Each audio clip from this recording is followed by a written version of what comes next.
I was not receiving my family well. I was waking up after them. I needed coffee. I was grouchy. And I was like, these kids are just going to know me as this cranky old ass man, you know? And so for me, it was like, I recognized like, I need Dane time.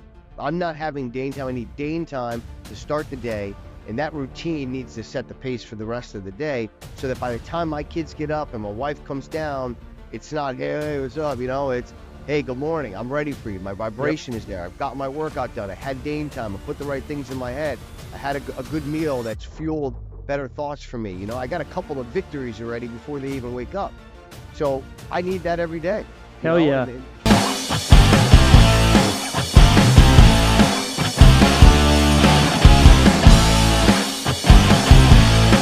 Hey, everybody. Welcome to the Sober Strength podcast powered by Or Health. I'm your host, Jesse Karajet. You are tuning in for an awesome episode focusing on everything you need to know to get as fit as possible and to obtain and maintain your fitness past 40 years old. And oh, by the way, doing so alcohol-free if you so choose. So we have an awesome guest, Dane Palarino, founder of Dad Bod Sculptors, is going to kind of pull back the curtains and give all of his tips and tools and secrets on how to achieve peak fitness later on in life. Again, that's in your 40s and older. So stay tuned. You don't want to miss it. We go into his story, and then in the second half of the episode, he really starts to talk about fitness and nutrition, mindfulness, daily habits, and things like that. Absolutely awesome episode, and he's an awesome guy. We'll link to all of his resources in the episode notes. So if you want to find, follow, and be inspired by Dane, check out the show notes. Everything's in there.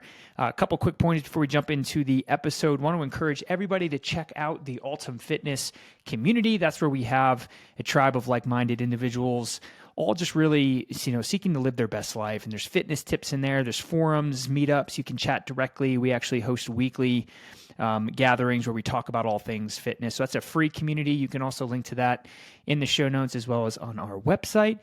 If you don't know, now you know. There is an Ultimate Fitness app where we have 20 plus fitness programs that are expert designed for anyone, whether you're trying to work out 3 times a week, 6 times a week, grow muscle, lose fat, run a marathon, what have you. We've got an awesome app for you. So you can find that app at altumfitness.com. That's ALTUM fitness.com, or you can find it as well as a link in the episode description.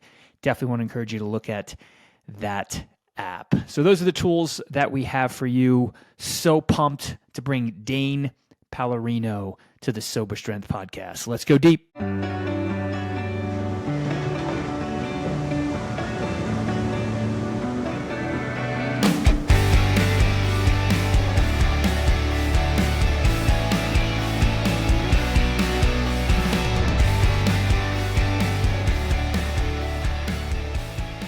All right, everybody. I'm sitting here with Dane Palarino, the founder of Dad Bod Sculptors. What's up, Dane? How are you? What's up, man? Thanks for having me. It's my pleasure. Doing well.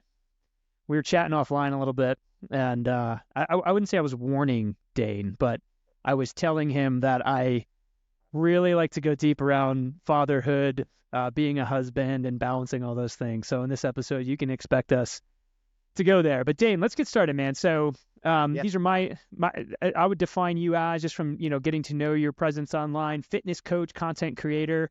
I know you're a husband and a father and a follower of Jesus. So this conversation is going to go everywhere, but all the places. But let's just get started with this, man. How did you wind up doing what you're doing now? Because I know you had a big shift in your life, at least professionally, from being a business owner to who you are now, which is helping coach men to kind of find their best fitness and their best life. But what brought you to this space, bro?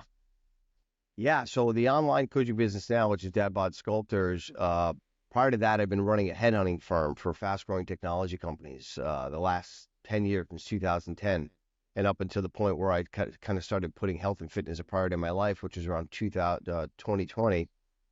Those prior 10 years were me and my wife building 2 headhunting firms. And so I'd met my wife early on in my journey of starting my first firm. It was actually, that's where faith kind of crossed over, and I was given this beautiful woman in my life, and she launched the first company with me. Prior to that, though, like I'd been married, I had a 3-year-old, I had a 1-year-old, and I Mm. was found myself just to be about 42 years old. And I had the most success I had ever had in business with my second firm kind of taking off. Within 3 years, we built it into a 7-figure business. We went from like 0 inbound leads to almost 30 inbound leads a month. And it was ideally what I wanted. This was a very high ticket sale. It was high stakes headhunting for CEOs and venture capital firms, like placing their executives and their critical hires within product management. And it was really ideal. But what had happened was, in the 3 years of building that firm, I had compromised and dropped a lot of standards and disciplines in my own life. And so I was offsetting the success of my business by kind of really sabotaging my own health and fitness. And that was impacting me everywhere, not only the way I felt in my own body, but the way that I was showing up for my wife, the way that I was being a father to my kids, the way that I was interacting with my employees and my clients. And it all stemmed from this major insecurity that I had of Mm. who I was in my body. I looked like a lot of my clients, right? But I don't know if it bothered them as much as it bothered me, but I carried that a lot. And so that started this negative self-talk, right? Where I slowly found that I no longer wanted to look myself in the eye anymore. I avoided taking selfies. I don't want to take pictures with my family. And I was super proud of my family. And I was recognizing, like, this is a really bad pattern. Like, I have this beautiful child who's 3 years old. I have another one that we were just blessed with. I've got this amazing wife that loves me and serves me and is honored to me. And I'm just not showing up for them. I was showing up financially and putting myself in an office to be successful, but I was not supplying the demands of of being a father and being a husband. Mm. And so how that showed up for them, really, dude, was like, I was short with my wife, and I was irritable, and I was sleeping later than my kids because I no longer wanted to get up and do what I was doing. So my days were starting later, and it was like, oh, be quiet, daddy's sleeping.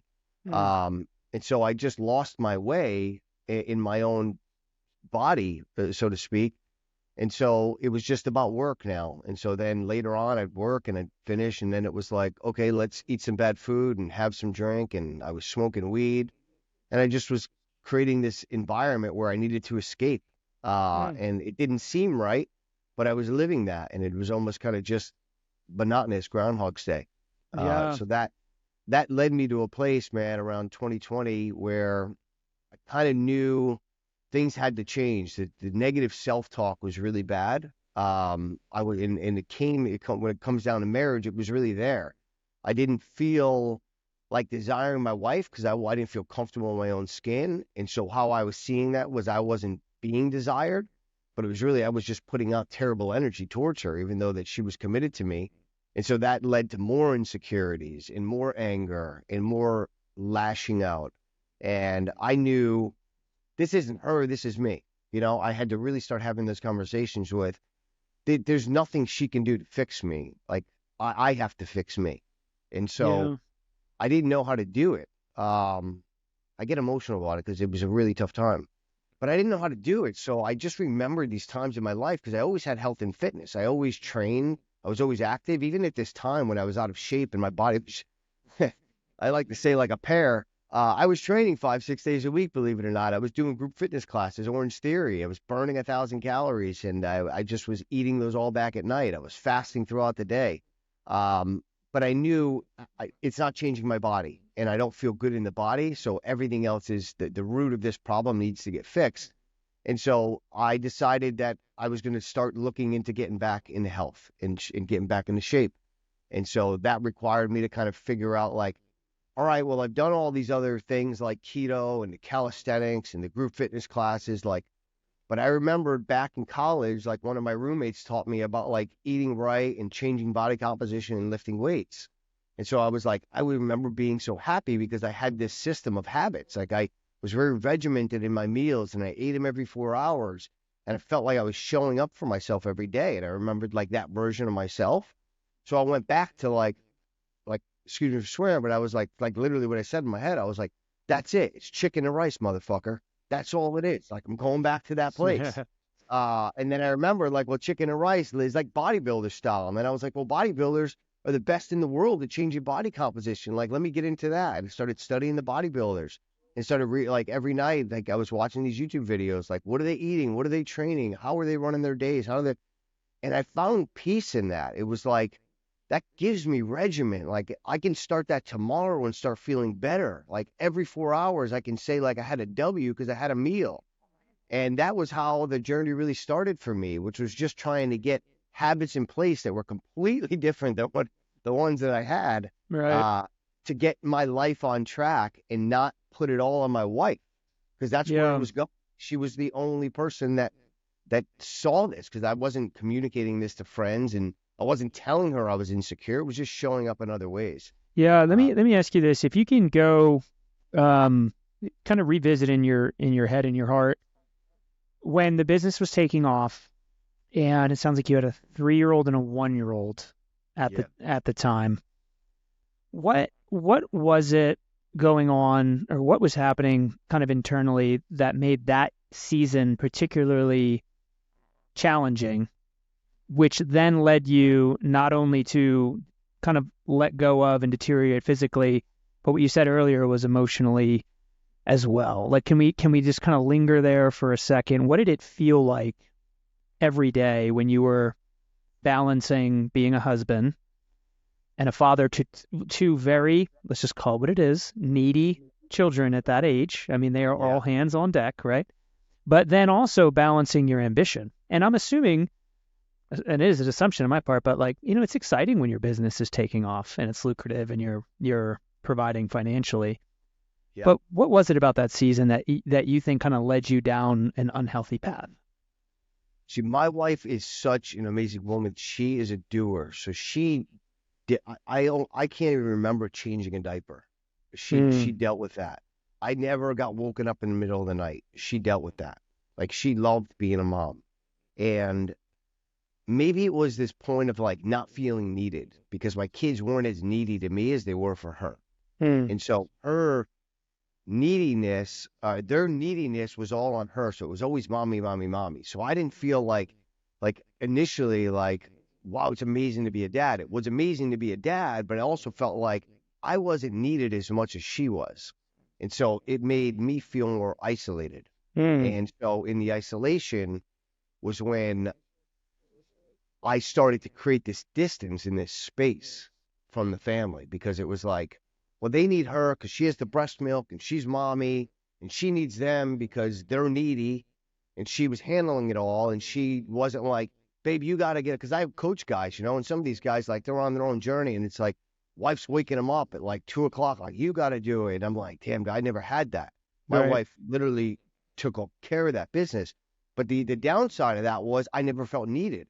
So that was like this place of, I guess, being alone, right? Like being in a relationship, but not being a part of the team, so to speak. Yeah. Yeah. Yeah, that was it. So the business was success, but I wasn't connecting with clients and candidates like friends. It was business, and I wasn't connecting with my other men friends because I found Christ and I had a different way of looking at things. Like I dropped porn and I dropped a lot of these vices that they talked about and engaged in. And I was like, I'm married, man. I don't talk about those things anymore. I don't look at those things. Don't send me pictures. And so that created this space with me and my friends too, where it was like, oh, he doesn't want to engage in this type of dialogue. And so I kind of just slowly separated myself to be on an island alone. And then that became a little bit of my demise. Yeah. Yeah. So you became a believer when then? How old were you? I became a believer in 2010. Okay. Yeah, I had the long of it was I was super successful in outside sales. I sold financial instruments for some major companies. I was always top, either the top rep or top 5% of those sales institutions. So UBS Financial Services and then Paychex. And when I was at Paychex, I became a top player. But unfortunately, I got addicted to pain pills from a Mm, car accident that led to pain pills that probably should have never been prescribed.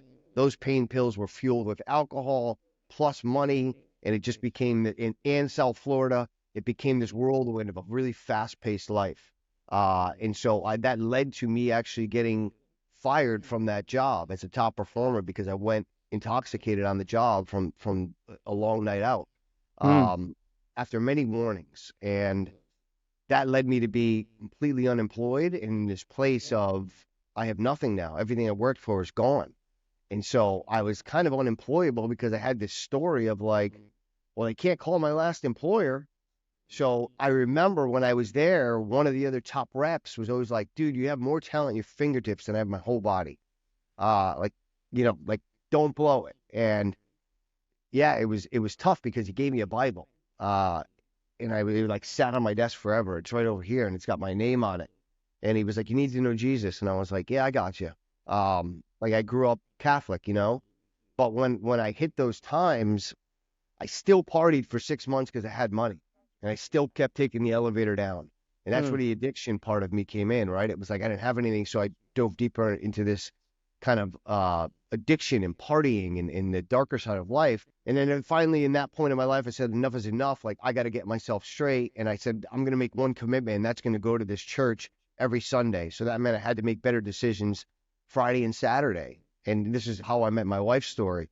So I said, for 90 days, I'm gonna go for this church. And in that time, they said that there was going to be a baptism, and I just really got connected, man. I walked in there, and I remember just being like he's talking to me, like I was like, what's going on, like this is totally different. But I knew like, okay, I'm gonna keep showing up. So I kept showing up, and God kept talking to me, and I kept starting to build this relationship with Christ.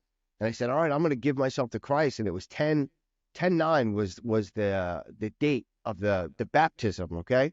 And so I'm going to church, and I'm skipping Friday night outs and Saturday nights outs, because I know if I go out, I ain't making it to church on Sunday, because I was one of these guys that once I went out, I didn't stop. And sure enough, man, I run into the week leading up to the 10/9, I meet this girl in the gym who I recognized multiple times that week, that we had recognized each other from somewhere. And I finally just went up to her and said, like, do we know each other? And she's like, are you Dane Palarino? And I was like, yeah. And I was like, are you Marla? I had seen her 3 or 4 days, and she's like, it's Marley. And we recognized that we met each other 10 years earlier in a club. Years earlier in a club. And I was like, no way. And I had so much of these life experience that I was back in the same place that I was 10 years ago, rebuilding my life. And so I exchanged her number, and I text her, and I was like, you want to go out tonight? And I'm thinking in the back of my head, if she says yes, there's a chance I miss this baptism on Sunday. And I was like, but if she says yes, I'm going to go. And she's like, I can't. I'm actually out of town this weekend. So I'm like, oh, thank God. Right? It was like you kept the door open. The door is open. Yeah. And sure enough, I made the baptism on 10/9. I met her for the first time 10/9 that evening. She came over 10/10. The evening Monday after 10/10. And I always say, God didn't even trust me enough to give me a day on my own. And I knew immediately, like, this was different. Like this was a gift from God. And so I got saved, and she had been a Catholic, and I had been a good practicer of that for years. But then we moved to Charleston. I was isolated. She wasn't a Christian yet. She was a Catholic, so she wasn't practicing. And we started drinking more, and just we got spiritually attacked, as I like to say. Like, we went through a really dark period in the first couple of years of our marriage, and it put a lot of stress on us. And so she eventually got saved, and we put God first, and that literally saved our marriage, because the first 3 years it was very, very rocky. All the insecurities came out, all the past, all the this, and so if we didn't kind of go back to where we both were like, okay, God sits at the top of the pyramid for this. Like, we cannot build a foundation if we don't prioritize that. And we did. And so that's when I initially got saved, was 2010. Amen. Just a little detail here. I noticed you said that she was a Catholic. She wasn't a Christian yet. That's a confusing theological statement. But she didn't have a relationship with Christ. I understand. That's what I mean. She was a believer, but not an active practicer of building her own relationship with Christ. Gotcha. I understand. So through the church. If I'm tracking, and I think I am, so that was in 2010 when you got saved. Okay, so you're coming up on your 14-year spiritual birthday in just a couple months here. Yeah. Congratulations, brother. That's amazing. All right. So flash and fact forward. I know I'm jumping around a little bit, but first off, I think it's good. It doesn't feel it in the time, but when you go through things walking alongside a spouse that are challenging, whether it's, spiritual warfare or something logistically challenging, like building a house, having a baby, changing jobs, starting businesses, you come out stronger on the other side. And it certainly seems to be the case for you and Marla. Was it Marla or Marley? I heard you say two different. Marley? Okay, sorry, yeah. Marley. So jumping forward now to the two of you had children, 3-year-old, 1-year-old, business owner. Sounds like you started feeling isolated. You weren't connecting with your old friends because of your faith and your new lifestyle, your healthier spiritual lifestyle. You're not connecting in a meaningful way with, the people you're spending a lot of time with, which sounds like employees and clients, and then almost isolating from your wife as well, because she's, falling into this role where she's probably spending a lot of time caring for children. And you find yourself kind of, well, whoa, I'm on an island here. Like, who am I having meaningful connection with? What did you do? What did you do from there, from that point? So like my wife, she took care of the kids all day, and then she would go read them the book to bed, and she would put them to sleep, and sometimes she would fall asleep and she wouldn't come out, right? And I would get offended, like, you left me alone again, it was like, so I always had this kind of like every night was like, is she going to come out of the room tonight? Is we going to spend some time together? Is there ever going to be a moment where we have time?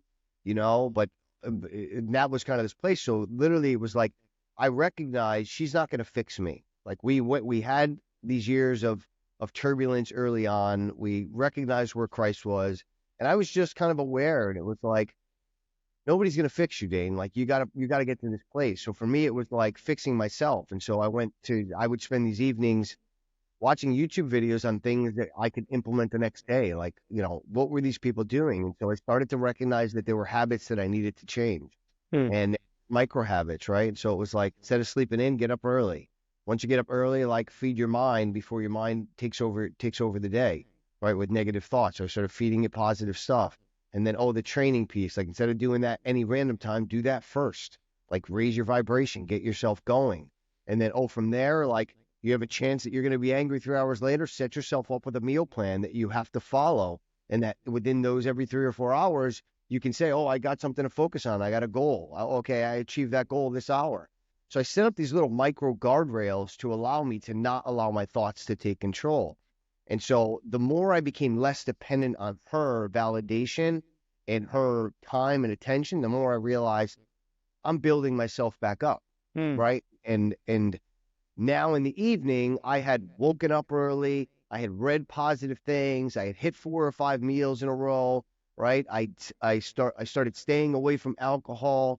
So then I recognized, like, I'm not as grouchy with her anymore, and I'm not snapping at her. So I started to like really recognize the pattern and then when I would drink, that guy would come out again.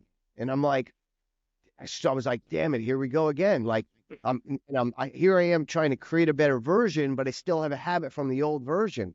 So enough of that kind of swaying, just really like, that's it. We're going to crush these habits. We're going to get better at the habits.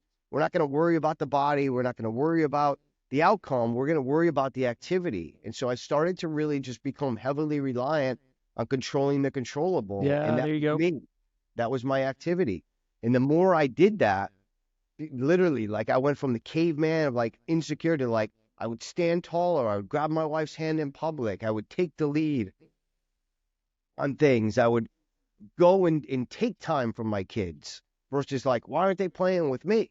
Like, this victim mentality, that I started to have. And so really, dude, it was like, I recognized like, I'm super unhealthy. I had all these autoimmune issues. My skin was breaking out because I was drinking these IPA beers. I was over 30% body fat. I felt like I was just an old man. All my joints ached. My thoughts were becoming just uncontrollable.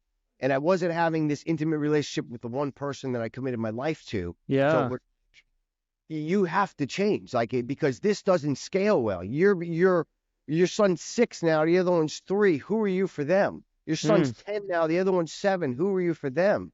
And I just started seeing that, and I was like, it scared the shit out of me. Yeah. There's no way. Like, I can't be that for them. Like, they 1000% deserve the best version, no matter how uncomfortable I am. And so I just cracked the code. Hell yeah. Amen. I can see you getting emotional there. Look, I'm fired up. You got me Yeah. fired up there, because what you did was you essentially, you turned around, you said, I'm going to grab this bull by the horns. And that bull is basically life. Stop pointing fingers outward and start saying, what can I do inward? And I love the way you put that. Control the things that you can control. And I will say this, and just on a foundational, fundamental level, perhaps we're similar personality wise, but for me, on a day where I wake up early, I have me time, and me time is working out, and it's like checking that box, and it's prepping my day, feeling like when I'm in control of my day and when I start the day and do that first, the rest of my day, I feel so much more relaxed, at ease, loving, willing to give instead of take or ask for something, willing to sacrifice. If you kind of eat that frog early, it sets you up emotionally for the whole day. And I can relate you with that. And you have this phrase that I pulled out on your Instagram channel, which is fine tuning the daily actions that stack up to huge benefits. That's your quote. Yeah. And I love it. And you just hit some of them, but let's linger here for a second. I want to draw you out because what you just described there, 30% body fat, can't control your thoughts, don't feel good. I mean, there's probably a lot of people listening that like, yeah, that's where I'm at, and I would love to not be there. So let's talk about, you started laying out some habits. Let's talk specifically about training, all right? And I'm just going to ask you specific questions, and you can bring us down rabbit holes. But Sure. in your opinion, let's talk about resistance training, using weights for people that don't know, and gravity and body weight to build muscle and, just change your body, lose fat. Yeah, recomp. What do you think is the most effective training regimen, let's just say for the average person who's healthy without major injuries and wants to start building muscle? And you could frame that with 3-day splits, 5-day splits, but what's the most effective and science-based and for you subjectively works? Yeah, for me, it's hypertrophy style training, which is kind of progressive overload. And that's really because we're going, as we age over 35, like we start losing our muscle mass. And we start losing our muscle mass, like you start not feeling manly anymore. You start becoming skinny fat. So for me, it was like I wanted to get in a frame where I had muscle, and I was 41. So I had to create this urgency of like, how do I do that? And it wasn't going to be these group fitness classes where I was touching heavy weights for 10 or 15 minutes. It was like, no, I got to push some weight, and I got to progress with that weight, and I got to stress the muscle. And then I have to repair the muscle and feed the muscle. And so that was a system that played well into the habits because it held me accountable, not other people, but I have to be accountable to this system. And this isn't something I can do frequently. It becomes a lifestyle. If you want to grow muscle, right, you have to progressively put it under more stress, whether it's 3 days a week, 5 days a week, 7 days a week. Your goal is to fight against aging and fight against gravity. And the way you got to do that is to continue to build the muscle. And the only way you're going to build the muscle is to put it under stress. And the best way to put it under stress is progressive overload, right? And that's hypertrophy style training. It's not these one-arm handstands with balls in your feet and doing these circus acts. It's like, those are cool for Instagram, but they're not going to build muscle, right? And group fitness classes are good to say, you check the box and you got a good sweat on, but they're not going to build muscle. So if you want to really kind of to build yourself up into a body recomp, you have to have a program that's very strategic and intentional. And I always talk about that, like two things to change your body: intentionality and intensity. So you have to be very intentional with, okay, I've got a plan to follow. These have worked for thousands of men before. These aren't new exercises. These are standard exercises. I need to get good at these, number one. And then number two, I need to bring intensity. And as a man, we deal with so much, I recognize, like there's always something to be stressed about or angry about or be frustrated about. It was like progressive overload allowed me to like get it out there. Like I can bring the alpha there. I can put it into those weights. I can let all that frustration out, and I can walk out not angrier, but more satisfied, because it was like, I did the hard thing today. And then work became easier. Creating new ideas became easier, because it was like, I remember like I'd look at like when I was lazy, I'd be like, oh, I got to do this office work. I need 15 cups of coffee and then sit down. And it's like, now it's like, I just squatted 235, 200 effing times. And I can take care of these 9 tasks on the computer. It's not really a big deal. Right. And so that was one. But two, it keeps you engaged as a male. When you're constantly going deeper into a progressive overload process, it's not like 1 inch deep across 7 different areas, right? But it's like one area really deep, and you just keep getting better at it. You keep getting stronger with it. So for me, the answer has always been progressive overload, hypertrophy style training, right? And there's lots of different tricks within that, you know? There's half reps, there's time under tension. So that allows the men to kind of get creative, but also have a goal while always progressing. And so for me, that was like, I looked at everything else. I looked at CrossFit, I looked at Jiu-Jitsu, I looked at like, okay, what's going to be something that's going to stick this time? And for me, that was the style. And then I knew, well, that style also means I have to commit from the nutrition side, because the nutrition side is going to fuel the training side, and the training side is going to create the body recomp. So they went hand in hand. And that for me, like, that's a lifestyle change. That's something that every day is going to hold me accountable. And that's something that is, for me, I do really well with systems, and it was a system. All my business were scaled because they had systems. Yep. So training wise, how important it is, it sounds like you work out in the morning, first thing in the morning. Yeah, most of the time. How important do you think it is based on what time you work out in terms of muscle growth? Or do you think it's more important to just have consistency or somewhere in between? Consistency. Yeah, I think initially it's definitely consistency. Like pro bodybuilders train at 3 p.m, but most business owners can't go training at 3 p.m. The only reason they do that, they have a couple of meals in them and they have more calories to get through the workout. But for me, my goal was like, I didn't care about recovery. I didn't care about overtraining. Like in the beginning, it was about showing up for myself. So I went 7 days a week, every single day. I went and trained something. And because it was, I needed to show up, I needed to wake up early and I needed something to do. And I needed to be able to receive my family. A piece, Jesse, that I didn't mention was like, I was not receiving my family well. I was waking up after them. I needed coffee. I was grouchy. And I was like, these kids are just going to know me as this cranky old ass man, you know? And so for me, it was like, I recognized like, I need Dane time. I'm not having Dane time. I need Dane time to start the day. And that routine needs to set the pace for the rest of the day, so that by the time my kids get up and my wife comes down, it's not, hey, what's up? You know, it's, hey, good morning. I'm ready for you. My vibration is there. I've got my workout done. I had Dane time. I put the right things in my head. I had a good meal that's fueled better thoughts for me. You know, I got a couple of victories already before they even wake up. So I need that every day. Hell yeah. Yeah.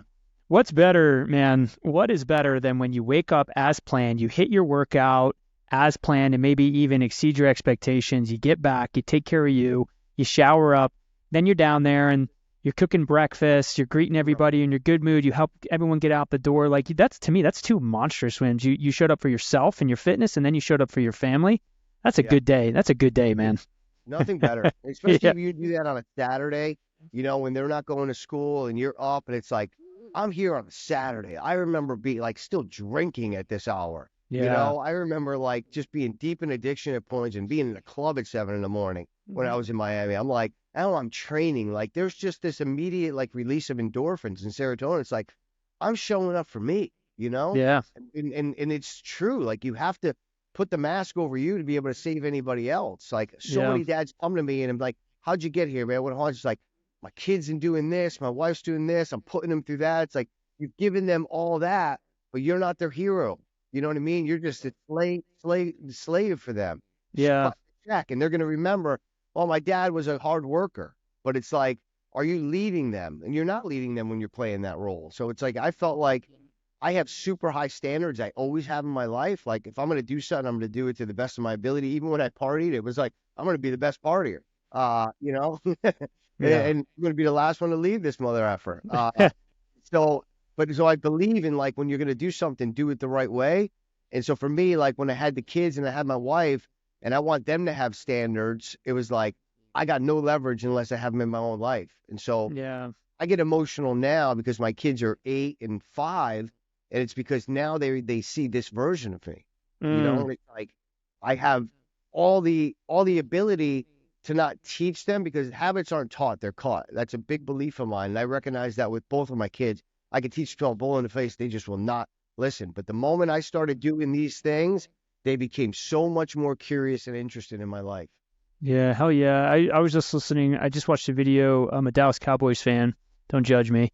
But Des Bryant, former receiver, great receiver. Just there's this viral video of him talking about these quotes that he has on his phone that help him be a good father. And one of the things that he says is, don't forget that your words become their inner voice. And don't let that inner voice be their inner critic, which means if you're constantly criticizing, you're constantly yelling, you're constantly being impatient, unloving, unsupportive, what have you, whatnot, that kid's going to grow up in their whole life. All they're going to hear in their own inner voice is going to be what you put into their voice about how they should perceive the world. So I watched this video and actually made me cry, right? Yeah. And there's something else I think about, probably why you and I connect on this is, despite some shame that you've sounds like you've had in your life over decisions you've made, like partying and priorities. I have those as well. Yeah. However, I wouldn't change a single thing about my life, because for a guy like me and you, when you do the right thing, when you show up and you know what you used to be like when you were maybe, and this is me talking about me, but more self-centered, more reckless, more destructive, more selfish, right? Yeah. Because I know what I used to be like, the effort that I put in to be consistent and have integrity, being a loving and a good dad and husband now, it makes me just feel that much more proud, and I give the glory to God as I should, but also it's just that much more gratifying for me to like just show up, man, because it's a choice and you have agency, and not every guy makes the pivot that you made. Yeah, that's so true, man. It's you have to experience darkness and droughts in life to really appreciate the light and to keep seeking the light. Yeah, because you have that contrast of, I know what, like, people like, oh, do you miss the food and everything? It's like, no, because I know how I respond the next day to everyone and everything. Do you miss the alcohol? No, because I know how I respond. I have enough experiences to know I responded very poorly, and I hurt myself and I hurt the people I love. So like, but if I didn't have that experience, I'm always living in the middle. Like the Bible says, I'm always lukewarm, right? So like my wife say, like where we live, everybody's lukewarm. They haven't really experienced the really troubling parts of life or the harder parts of life, and they maybe have had some mild highs, but a lot of them live lukewarm. And I'm like, because they haven't had, hard falls. And when you have hard falls and you've had darkness in your life, and you can have that contrast, especially with like spiritual warfare or your own demons that you fought, you finally get light, Christ, and you have that North Star, and you exchange faith for fear. It just becomes a different, to change the way you look at things, the things you look at change, and you start to then, wait a minute, this is fear, this isn't serving me, this is what, is not, this is here to teach me, I need to reshift this, how do I rechange that? And you start to get the tools to learn how to do that. But you have to have a lot of negative self-talk, unfortunately, to experience when you can recognize patterns. Yeah, and God uses people that have hurt in their life to help other people who are hurting. I believe that. I lost my father to AIDS from intravenous drugs. I lost my stepfather from complications from, just decades of drinking. And of course I have my own alcohol abuse story for decades, right? Self-destructive behavior. That simply to say, once a week, I won't say where out of respect to these gentlemen, but once a week, early in the morning on Thursdays, I drive up about 30 minutes north of where I am, and there's this amazing farm that is for people in addiction, recovery, and actually experiencing homelessness. But those things usually go hand in hand. And these are guys. It's for men only, but these are guys who, just as an example, I was chatting with one of them last week. Spent 5 years living on the streets, had been sexually assaulted while sleeping on the streets multiple times over, chronic drug addiction, trying his best in his 40s to make something of his life, goes to this farm, and it's a 9-month stay. And what we do is every single week we go up there, and when I say we, it's myself and one other gentleman, but we just help them understand the fundamentals of fitness and mindfulness and stuff like that. It's just one tool. And that's still to say, I'm so grateful that I have the experience that I have, because even though I don't have these extreme examples of where their addictions and mental health took them, I can relate fundamentally with the inclination to go down that road. And when I talk to these men and I look them in the eyes and they share their stories, I can feel that when they're talking to me, that they know that I accept them and that we're the same. We're not the same circumstantially, but there's that connection, because and I couldn't have that relatability, and I couldn't do the work that I'm doing and be effective and authentic in it if I didn't have the life that I had up until now. And it just makes me grateful that I can help people in that way. Yeah, it really is. It's amazing. Like, we all have, a guy told me, like, we all have different levels of the elevator that we get off. It's not everybody needs to go to the bottom floor. Well said. Everyone experiences different bottoms, but the relatability of pain and suffering, that's universal. And, Yeah. whether it's especially when it's from a male perspective, it's like whether it's in your marriage or in your home or in your workplace, like there's a feeling of like abandonment or feeling alone. And that's a relatability that a lot of us don't talk about, but we all have experienced and we can connect on. It's just getting to a place of trust and comfort of being like, yeah, here was my moment. Yeah. Heck yeah. Hey, Dane, your podcast is called Make the Switch, right?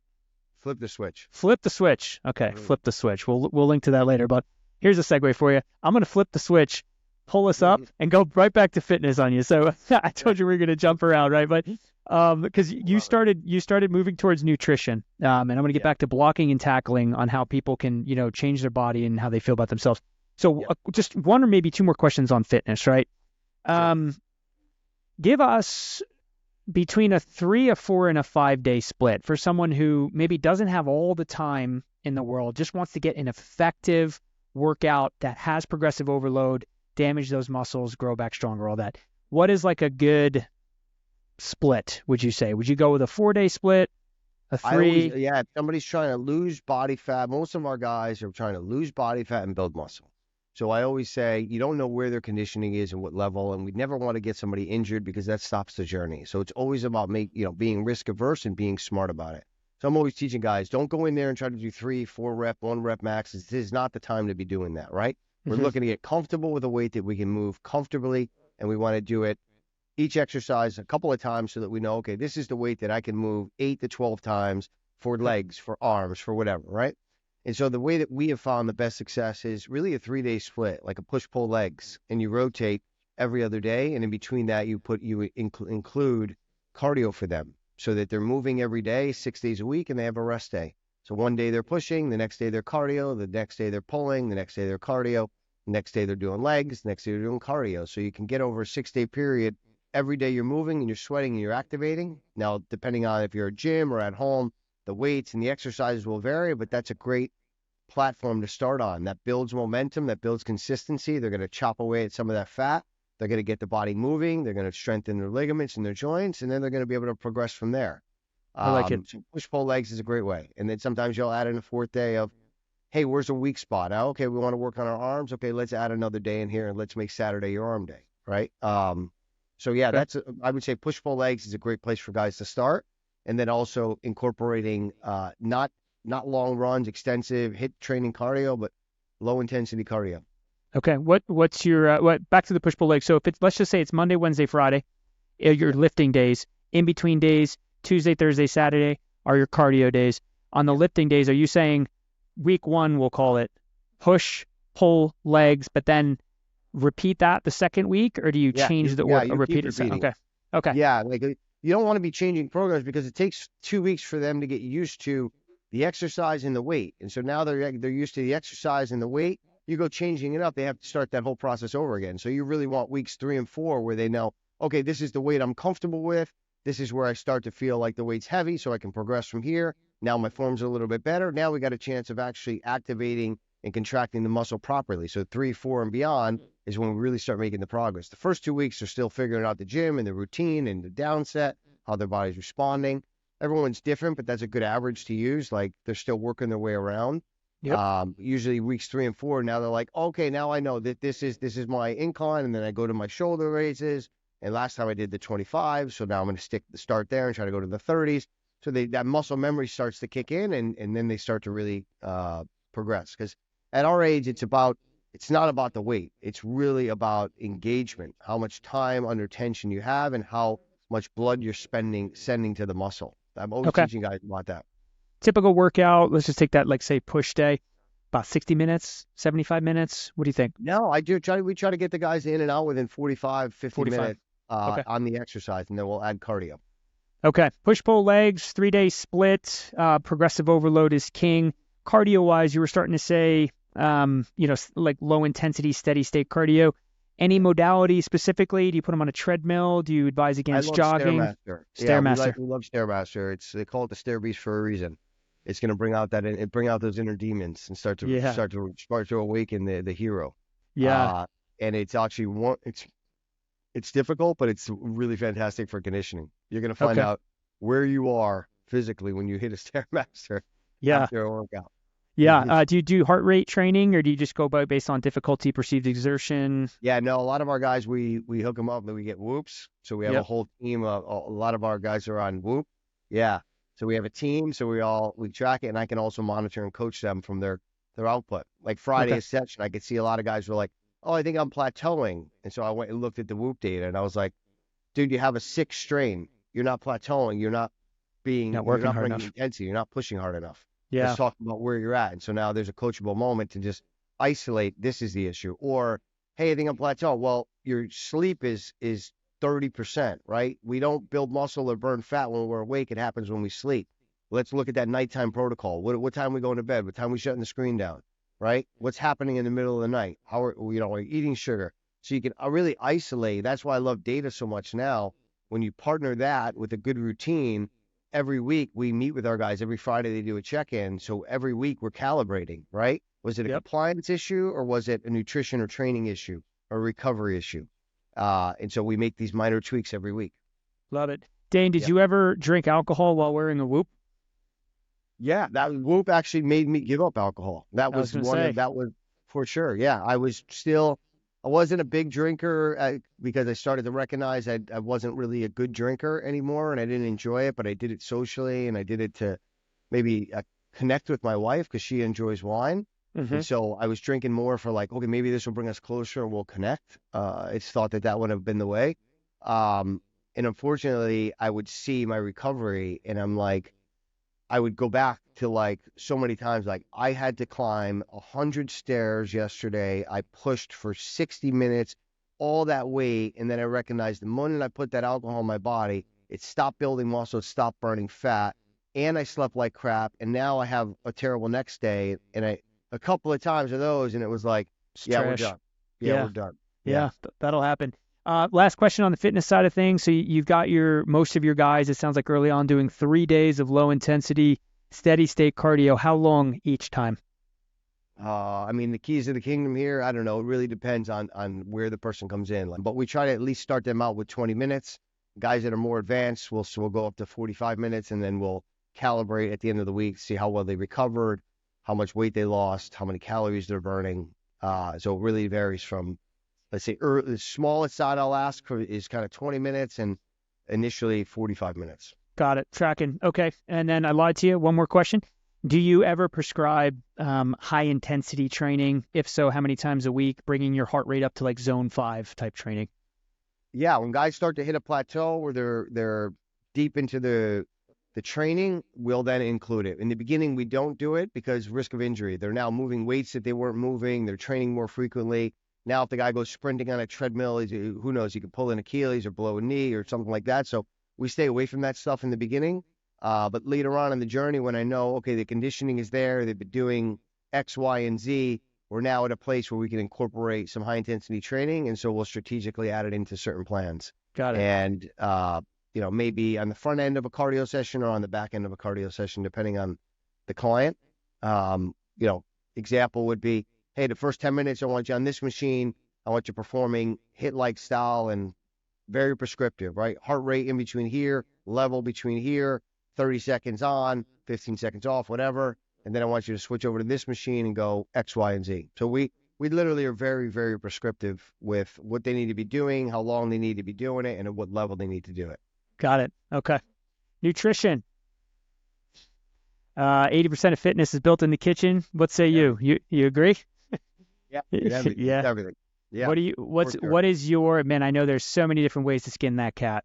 For somebody listening, let's just say they just don't even think about what they eat. They eat based on what's convenient or tasty, right? Or cheap. Lay out, in your opinion, for fitness and overall health internally and externally, meaning how you look and what's going on, in your organs, inflammation, things like that. What's the best nutrition lifestyle in your opinion? In my opinion, it's macro-based eating. If you're a guy over 35 and you're interested in building muscle and you want to keep your body in a state of constantly being a furnace instead of a storage unit, you got to feed it, and you have to feed it foods that are optimal for you, and you have to feed it frequently. Otherwise, if you go to this intermittent fasting, which is not sustainable, I've done it. I've done keto, I've done paleo, I've done intermittent fasting. I've done them all. And they all work to get you in a caloric deficit or get weight off, but they're never sustainable because eventually you start craving things. And when those cravings hit, you can't control them and you can put that 15 pounds on in a minute. But if you balance each plate with the proper amount of protein, the proper amount of carbs, the proper amount of fat, and you feed it frequently, you're going to be used to eating more food than you've ever eaten while eating less calories than you've ever had and losing more weight than you ever lost. So it becomes this like confusing moment for them. Like, how the hell is this happening? I'm eating more than I've ever eaten and I'm losing weight. Like, this doesn't make sense. I can tell you almost 95% of the guys that come through, how many meals you eat in a day? Dude, I eat 2 meals a day. That's it. There's the problem, right? Yeah. Problem. Because what your body is doing is it's saying, I don't know when the next meal's coming down the chute, right? So I'm going to hold on to this meal. So we're in a storage, right, freezer state as opposed to a furnace state. If the body knows every 4 hours I have foods that are coming down that are optimal and they're consistent, well, it knows what's coming down the chute, how to process it and what to do with it. And it knows we got to get rid of this because we got another one coming. And so now the body starts within 2 weeks, the body starts to really get regulated. Your digestion is on point. Your inflammation is down and your system is operating like a machine. And when you're like that, that's when you really start seeing the changes. And I preach this all the time. When I get guys to just be disciplined enough for 2 weeks to see the change, they start getting hooked. They start buying more into the lifestyle. They start making the better decisions on their own. And it's really confusing for them because initially there's a lot of bitching and moaning. Oh, this is a lot of food. And I'm like, it's because 300 calories of good food looks like this. 300 calories of bad food looks like that. Yeah. Right? You're eating the wrong calories. And so for me, macro-based meal planning changed my life. And you can be very strategic about it. You have to be strategic about it. You can still enjoy the carbs. You can still enjoy the foods you love. It's just meal timing is really important. Okay, how about carb timing? You said meal timing. Do you manipulate carbohydrates based on when a person works out, or do you just level them off across the day? It depends on the individual and their schedule. A lot of our guys are busy, so it depends on, like, we unpack, like, what's your schedule like? What are your breaks? What's a typical day look like? And then it's an assessment of can we be strategic and time the carbs for this guy and really optimize it, or do we have to spread it out throughout the day? So again, everybody is different. So it's not like one blueprint that we just give everybody, but we play with both of those. Yeah. It's either we'll break it up into multiple meals, or if we have the ability to time the carbs, we will. Got it. Okay. Macro by macro here. Let's start with carbohydrates, right? And for the listeners, I always assume most people know, but we're talking about, fats, carbohydrates, and proteins when we talk about macros. We'll start with the carbohydrates. Do you discern maybe the more important to have, say, starches versus fruits, or is it just a mix? Get them however you can. What's your view on that, with the types of carbs that you're actually consuming? Yeah, like if you're going to go basic, it's just stay in a calorie deficit and pick these carbs. If you're really looking to be optimal and we can really have somebody that can be more strategic about how they eat and when they eat and the timing of the controlling, then we control, like, hey, this is going to be a low glycemic carb. This is going to be a high glycemic carb. We want this carb digesting really quickly and not burning slowly. And we have a small window to do that. So we're going to pump in these carbs around this time, eat at this time, drink this, drink that. We stay away from fruits and sugary things initially. We really kind of pull out sugar in all, and we keep it to simple carbs that are going to digest easily, get right into the bloodstream, and go right to the muscle group that we're training. And then if there's, where we're going to have a block of window where they can't eat or they can't train, then we'll use slower burning carbs. So things like oatmeal, as an example, or Ezekiel bread or a sweet potato. Those are lower glycemic, so they don't spike your insulin. They'll burn a little bit slower and they'll keep them fuller. Okay. If somebody is working out first thing in the morning, like me, what say you about working out fasted versus having some meal before you work out, regardless of what time it is? Depends on your goal, but if you want to build muscle and you're lifting weights, you should always eat. You should never train fasted. Would you answer that question the same if the training session was cardio? Cardio should be fasted. Okay. So that answer was specific to resistance training in the morning, but if you're doing cardio in the morning, you would recommend not having a meal before that. Okay.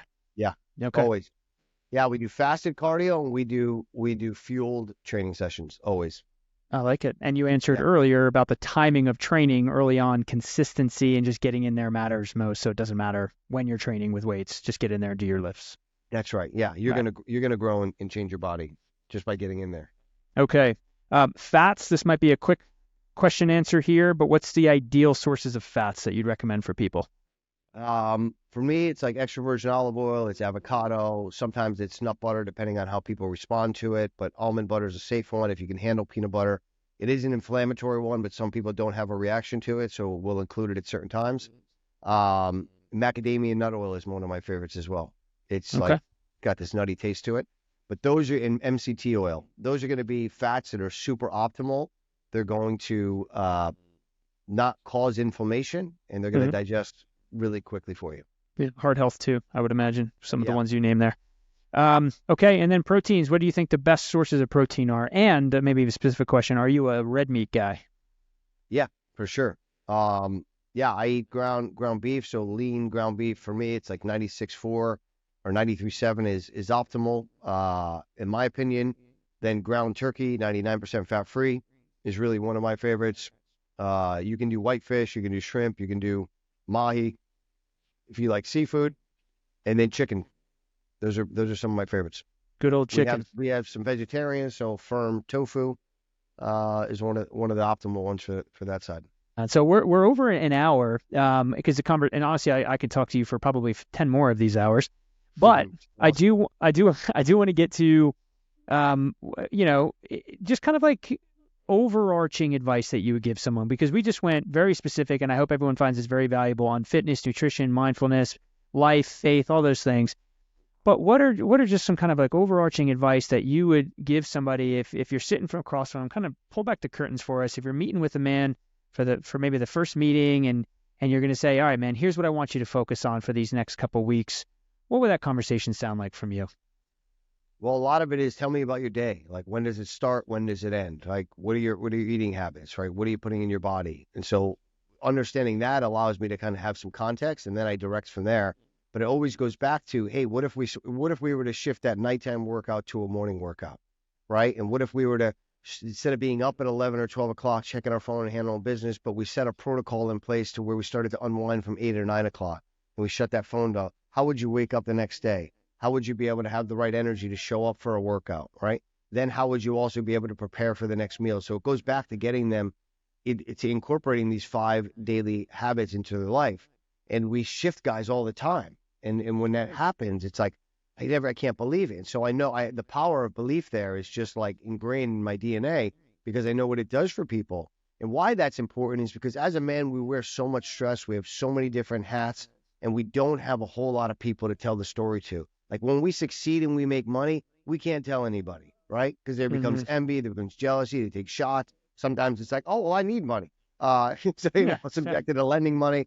And when we're failing, people love to fucking kick you when you're down. Yeah. I've noticed that, especially family. So it's like, well, I can't tell them this either, right? So you're always kind of in this island. And most of the guys that, if you're building anything to get something down a runway with enough velocity and then get that thing in the air and then keep that thing in the air, which is called life and business and parenting and fatherhood and being a husband, right? And being a financial provider, there's so much that has to happen and go your way that you can't control a lot of it. So why not take 5 simple things that you can control and then allow the cards fall as they may and Mm. shift it from a fear-based life to a faith-based life? Because, hey, you did what you could do that day and you raised the standard in your own life, and the people around you could say all that they want about you, but they can't take a shot at those areas. Like, son of a bitch always wakes up, he always gets his workout in, he's always disciplined in his meals, right? Like they're just waiting for you to fail. But what it also gives you the ability to do is make people curious. And when people are curious, you have the power of influence. And so when you have the power of influence, it's a very powerful tool, especially if you're living a life of faith. It allows you to share more of what works for you. And so it's not just those actions are done for you in your selfish life, but now now lend that to your children. You lend that to your Mm. coworkers. You lend that to your employees. You lend that to your neighbors. People become like, what's he eating? Why is he eating? And that I realized, like when I transformed, it was like, man, I started something that was so selfish for me, but in the bigger picture, it was never about me. Yeah. You know, it's allowed me to influence so many more people. Yeah, Dan, you know what I love about your message here? You keep coming back to this idea of like control the things you can control and let go of the things you can't. And it sounds like on a daily basis. I love how you say, get that win. Like when you eat healthy, you plan your meal, you get the win. Like you're controlling things. But what's also healthy is letting go of the other things. And what's so practical, and I hope the listeners take away, it's focus on those 5 things. And all of those things can be done first. You do those first tomorrow. And then with that sense of accomplishment, you can still be diligent and disciplined and work hard and do all the things that you want to do, but you can let go of other things and your whole day is going to feel healthier, and cumulatively you will be healthier if you follow those simple steps. And I love that you're controlling some things, but you're also letting go, because moderation, that middle ground, is always healthy, right? Because you can't control everything, but you can't let go of everything too. And I love your message.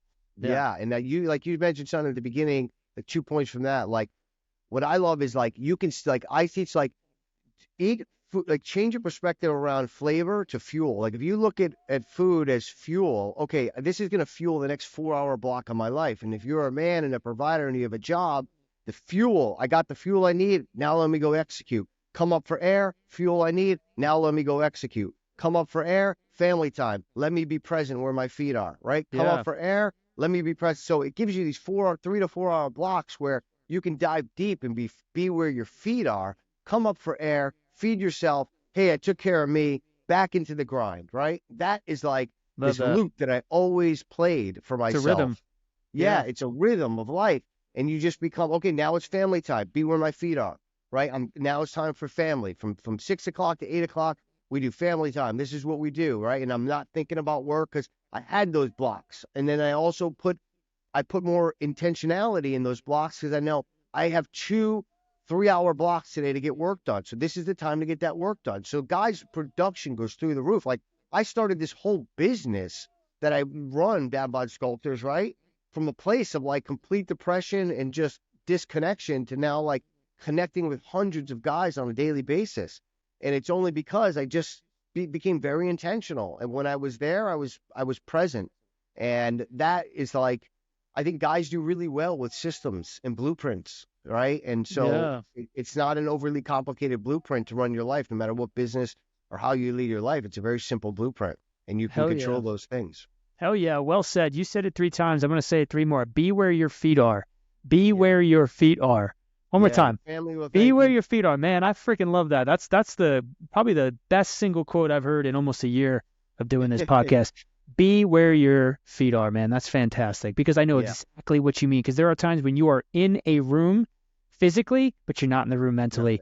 Yeah, and if you lead a life like that for too long, you're going to miss every single amazing opportunity to connect with the people around you, and that's what we're trying to avoid, man. Yeah. The one thing I say, man, as a dad, I had noticed this because I did it for the first couple of years. Like the days are long, but the years are short. Yeah. You know, we don't have them forever. Like I turn around and it's like, I remember being in the hospital with my first kid. Now he's 8 years old. I'm like, 8 years. Like, be where your feet are. You got this window with him. This is the time. And so it allows you to be more present. Like, it goes back to, like, I know you were talking about fitness. I'm like, fitness was a tool that I used to become a better person. It wasn't, I never thought about being an online coach. I never thought about that, but it was a tool I used in my own life. So it's a tool you have in your box that you should incorporate it on a daily basis to continue to elevate your life and become a better version for your kids, to be the hero for them, right? For your wife, because now you have these standards and you have a system that allows you to be at work when you're at work, be with family when you're at family, and you just operate better. And then you're not putting in neurotoxin that's going to impact the way you think. You're not loading your body up with sugar, which is going to impact. So they all go together. It just becomes this well-orchestrated system. And nothing, my wife, like, being disciplined is sexy as fuck. Like, you know, I heard that and I thought, I got to be that. I want to be sexy to my wife. I want my wife to think I'm sexy. Yeah. Like, I need to be disciplined. Like, yeah. And so I talk to these guys who are like, well, I'm on a date. I said, dude, you tell her you don't drink and you eat a disciplined thing, she's going to be 10 times more curious about the man that you are. Trust me on that, because if you do like every other average Joe, she's going to compare you to every other average Joe. But if you immediately step outside that box and say, I don't drink and I don't smoke and I eat this way, guess what? She's calling you back the next day because she Yeah. wants some of that. Yeah, man. Well, let's not. We'll go here. 15 years from now, when you're married to her and she's just trying to get you to eat lasagna with her, and you're still disciplined, she'll get pissed. But early on, that's a good way to go. And I'll add this. I can't say anything better than the way you just said it, Dane, so I won't even try. But I'll add, in addition to discipline being sexy, I think consistency, right? Because if you're disciplined for a week, 2 weeks, 2 months, what's it matter? But if you can manage to string together and be a consistent person that your wife and your kids can depend on, they know what they get, and what they get is good, and you show up every day consistently, that is king in my mind. Yeah. And I think that is the journey that we're all on, and what we're all seeking is to be consistently disciplined and show up every single day. That's what it's about. Man. Yeah. Yeah, man. And oh, by the way, you'll get a better body from it. Yeah, You know, and look good that's and the feel byproduct. good. Yeah. You'll look good and feel good. Hell Seth yeah. Feroci, who was a bodybuilder I followed, he had another thing I hung on to, is he's like, I just want to look good naked. And I remember being like, I'm so uncomfortable naked. I was like, that would be a really good goal. Like, that would be just a good goal to start with, like, look good Yeah. naked, you know? Yeah. And I knew, like, discipline and consistency were going to be the only way to look good and feel good naked. So that's also for guys that are out there. It's like, we all want to be that for our wife, you know? We want to be desired, and we want to feel like we're in a place where we can desire them with confidence. And so Yeah. all these little things will empower you to do that. Amen. Well said, brother. Dane, it's been amazing chatting with you, dude. I know, obviously, I'm going to link to your Instagram. I know you have a YouTube channel, but just tell the folks other places where they can find you, and maybe some things as you look into 2024 that you're working on that you're excited about that you want everybody to know about. Yeah, so they could find me, dadbodsculptors.com. That'll be a website that they can go to, and it's got all my information, my partnerships, my products that I have strategic partners with, so all products that I stand behind. And the thing that I'm working on that's next is a school community, SKOOL, which is a community to gather all men over 35 and teach them everything they need to know around training, nutrition, and mindset. And it's a way for guys on the lower end that can't afford kind of the higher ticket service one-on-one coaching to gather, set some goals, understand the foods that are optimal for them, understand how to calculate and manage a macro-based meal plan, and then get the right training to support that, but also have a community of like-minded men that have gone on the journey or are going through the journey together. So I plan on this being kind of the next big project for me over the next couple of weeks as we launch that, to where we're going to transform thousands and thousands of guys' lives through this community where we can all collect and relate. Because a lot of times I do coaching calls, group coaching calls, and man, you'd be surprised. Like, it's so little about fitness and nutrition. It's really like, man, I'm 7 months into my marriage and my wife doesn't get it, and I'm getting resistance. And we start talking about marriage, and we start talking about being a father and being a role model. So you realize, like, men don't have that outlet to kind of express some of their pains and frustrations. So this is a place to do that while also getting information to build yourself up into the man you know you need to be. Oh, yeah. Well said. And we'll link to all the places and get people in your community, because you got a lot to offer, men and anyone in general. So, Dane Palarino, man, it's been a blessing getting to know you. Thanks for coming on the Sober Strength podcast. Absolutely. Thanks, Jesse, for having me.